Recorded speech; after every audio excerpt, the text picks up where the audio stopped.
હાલથી સમાચાર ગોધરા શહેરમાં ધોળા દિવસે લુખ્ખા તત્વોનો આતંક। બાઇકો પર આવેલા 10 થી વધુ અજાણ્યા ઇસમોએ સજાનંદ સોસાયટીની લીધી બાનમાં સજાનંદ સોસાયટીમાં આવેલ રહેણાંક મકાનમાં અજાણ્યા ઇસમોએ તોડફોડ કરી પરિવારજનોને માર મારવામાં આવ્યો। રહેણાંક મકાનમાં રહેલ તમામ સરસામાન સહિત 2 બાઇકોની તોડફોડ કરવામાં આવી હતી। કાચિયા પટેલ પરિવારના 4 વ્યક્તિઓને માર મારી ઈજા પહોંચાડવામાં આવી। ઈજાગ્રસ્ત 3 મહિલાઓ અને 1 યુવકને સારવાર માટે ગોધરા સિવિલ હોસ્પિટલ ખસેડવામાં આવ્યા।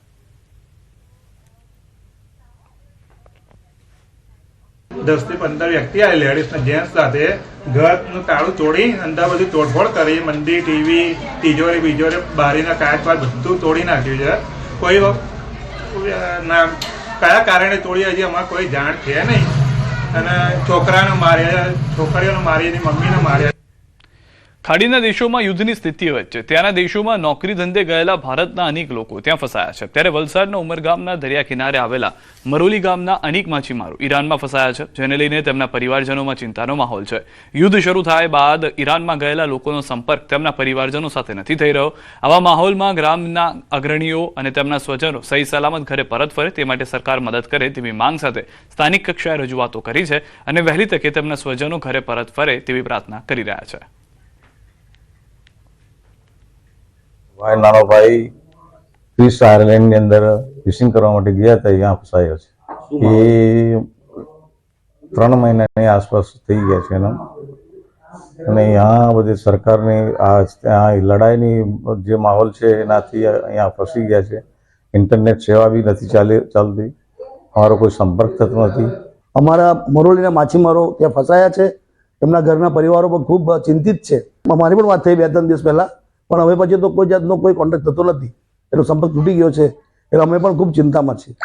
આ બધા 20 થી વધુ માણસ છે અમારા મરોલીના, આ ઈરાનમાં કિસ ટાપુ પર મચ્છીમારના ફિશિંગ માટે જાય છે।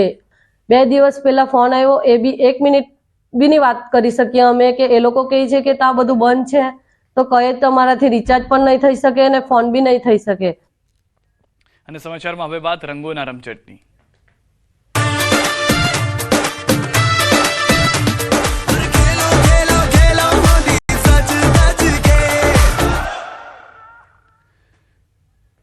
દાહોદના રણિયાર ગામે ધૂળેટીના દિવસે ચૂલના મેળાનું આયોજન કરવામાં આવે છે। લોકો પોતાની માનતા પૂર્ણ કરવા માટે ધગધગતા અંગારાઓ પર ચાલી આસ્થા વ્યક્ત કરે છે। હોળીના બીજા દિવસે એટલે કે ધૂળેટીના દિવસે ચૂલનો મેળો ઉજવાય છે। રણછોડરાય મંદિરના પટાંગણમાં યોજાતા મેળામાં ઠંડી અને ગરમ ચૂલની વિવિધ વિધિ જે છે તે ખાસ આકર્ષણનું કેન્દ્ર બને છે। શ્રદ્ધાળુઓ તળાવમાં સ્નાન કરી ભીના વસ્ત્રોમાં ચૂલના ફેરાફેરી આગની ચૂલ પાર કરે છે અને સારા વરસાદ તથા સુખ સમૃદ્ધિ માટે પ્રાર્થના કરે છે। વર્ષોથી ચાલી આવતી આ પરંપરા આજે પણ અડગ વિશ્વાસ સાથે જીવંત રહી છે। આ ગરમ ચૂલની અંદર 10 થી 12 મણ લાકડા સળગાવવામાં આવે છે। આ લાકડાની અંદર શુદ્ધ ઘી હોમવામાં આવે છે। આ શુદ્ધ ઘી હોમ્યા પછી એના ધગધગતા અંગારાની અંદર જે ભક્તજનો આવેલા હોય છે તેઓ નજીકના તળાવમાં શુદ્ધ પવિત્ર સ્નાન કરી અને હાથમાં જળ અને શ્રીફળ લઈ અને પોતાની માનતા સાથે આ ગરમ ધગધગતા અંગારામાં જેમાં ઘી હોમ્યા બાદ કમર સુધીની ઝાડા ઉત્પન્ન થાય છે, કે તેની અંદર ખુલ્લા પગે ચાલતા હોય છે, કે જે વર્ષોથી પરંપરાગતથી આ ચૂલનો મેળો ચાલતો આવ્યો છે। રણછોડરાયજીના મંદિરની આગળ ચૂલ ચાલવાનો મહત્વ છે। બધાની પોતાની માનતા હોય, માનતા પૂરી થાય છે એટલા માટે લોકો ચાલે છે। જે કંઈ દુઃખ દર્દ હોય એની માનતા માને છે અને તે પૂર્ણ થાય છે, એટલે ચૂલના મેળામાં ધગધગતા અંગારામાં લોકો ચાલે છે। આ મેળામાં હું પણ ચાલી છું, પણ મને પણ કશું થયું નથી અને મનોકામના રણછોડરાય પૂર્ણ કરે છે। હું લગભગ 25 વર્ષથી આ ચૂલની અંદર ચાલુ છું, બહુ સારો અનુભવ છે, કોઈ તકલીફ થતી નથી, કોઈને આજ સુધી કોઈ ઈજા થઈ નથી। દાહોદ જિલ્લાની અંદર હોળી ધૂળેટી પર્વનું ખૂબ જ મહત્વ માનવામાં આવતું હોય છે, ત્યારે દાહોદ જિલ્લાના રણિયાર મુકામે આજે ચૂલનો મેળો ભરાતો હોય છે।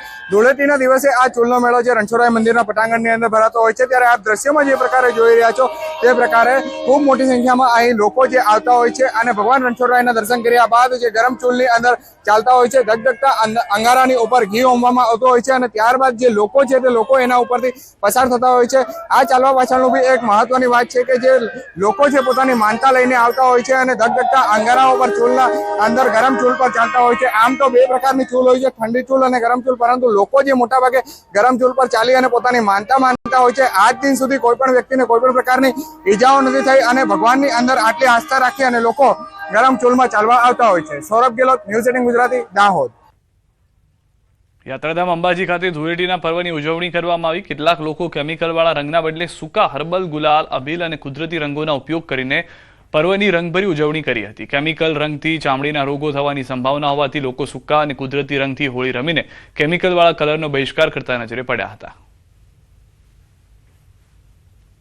અમે લોકોએ ગુલાલ, અબીલ ગુલાલ તેમજ અહીંયાના પ્રાકૃતિક એવા કેસુડાના રંગોથી અમે લોકોએ હોળી રમેલી છે, ધૂળેટી રમેલી છે. કાલે ગ્રહણ હોવાથી આજના રોજ અમે લોકોએ સુખમય હોળીનું પર્વ મનાવેલ છે તથા કેમિકલ યુક્ત રંગોનો ઉપયોગ કરીને હોળી રમતા હોય છે તેનો અમે લોકોએ સંપૂર્ણપણે બહિષ્કાર કરેલ છે. આજે સૌ કોઈ રંગે ચંગે ધૂળેટી પર્વની ઉજવણી કરી રહ્યા છે. ત્યારે કેન્દ્રીય મંત્રી નીમુબેન બામણિયાએ ભાવનગરમાં પોતાના નિવાસસ્થાને નગરજનો સાથે ધૂળેટી પર્વની ઉજવણી કરી. શહેરના રિંગ રોડ સ્થિત નારાયણ પાર્ક ખાતે સોસાયટીના ભાઈઓ બહેનો અને ભૂલકાઓ સાથે મંત્રીએ ગુલાલની છોડો ઉડાડી પર્વની મજા માણી હતી. મંત્રીએ સૌની સાથે હળી મળીને ભારતીય સંસ્કૃતિના અનોખા ઉત્સવને વધાવ્યો હતો. આ પ્રસંગે નીમુબેન બામણિયાએ પર્યાવરણ અને સ્વાસ્થ્ય પ્રત્યે જાગૃતિનો સંદેશ આપ્યો હતો. होली धूलेटी का त्योहार ये रंगों का त्योहार है। ये त्योहार मानव जीवन में नया उमंग, उत्साह और नई दृष्टि लाता है और ये त्योहार समानता और भाईचारा का संदेश देते हैं. તેઓ મંત્રી નતા બન્યા તે પહેલાના વર્ષોથી અમારી સાથે કાયમ હોળી ધૂળેટીનો પર્વ ઉજવે છે. અમે આજે તમામ નારાયણ પાર્કના રહેવાસીઓએ નીમુબેનની સાથે હોળી ધૂળેટીનો પર્વ ઉજવ્યો છે. અમે રાસાયણિક કલરનો ઉપયોગ ન કરતા હર્બલ કલરનો ઉપયોગ કરી તિલક હોળી અને મન મૂકીને અમે બધા જ રંગોથી રમ્યા છીએ. આજે હોળીનો તહેવાર અમે એકદમ સાદગીપૂર્વક અને પાણીનો બગાડ ના થાય તે રીતે ધામધૂમથી ઉજવીએ છીએ. મંત્રીશ્રીનું પણ વર્ષોથી સોસાયટીના રહીશો સાથે હળી મળીને તહેવાર ઉજવે છે. તો આજે તેઓ ભાવનગર આવ્યા છે અને અમારી સાથે સામાન્ય માણસની જેમ જ બધા સાથે હળી મળીને હોળીનો તહેવાર ઉજવે છે.